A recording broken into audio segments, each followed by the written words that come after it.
ውዲቷ እህቴ ሆይ ዛሬ እስኪ ስላንቺ እናውራ።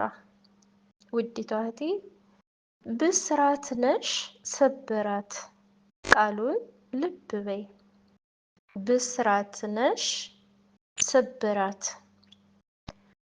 አላህ ሱብሓነሁ ወተዓላ ለባሮቹ ላ ተቅነጡ ተስፋ አትቁረጡ ይላል።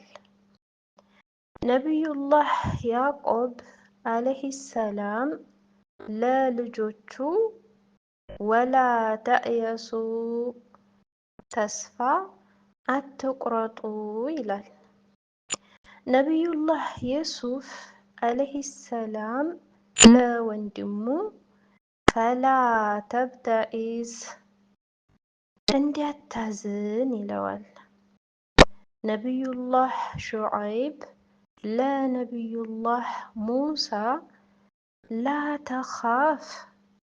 ላተኻፍ እንዲያትፈራ ይለዋል።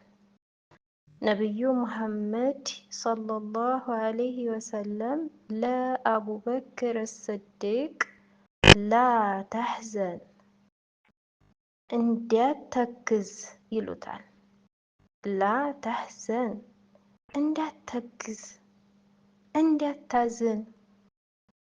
በጭንቀትና በጥበብ ጊዜ በሙእሚኖች ልብ ላይ እርጋታና ብስራትን ማስፈን ከአላህ ሱና ከነቢያቶች አካሄድ ነውና እኛም ይህን ፈለግ እንከተል።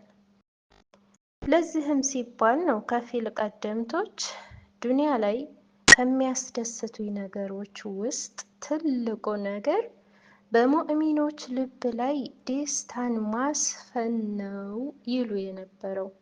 እናም እህቴ ሆይ ከቻልሽ የእህቶችሽን የወንድሞችሽን ልብ ሊያረጋጋና ሊያስደስት የሚችል ነገር ተናገሪ። ካልቻልሽ ዝምታ መገለጫሽ ይሁን እንጂ በፍጹም ለጸብ፣ ለጭቅጭቅ፣ ለጥላቻና ለበቀል አትዘጋጂ።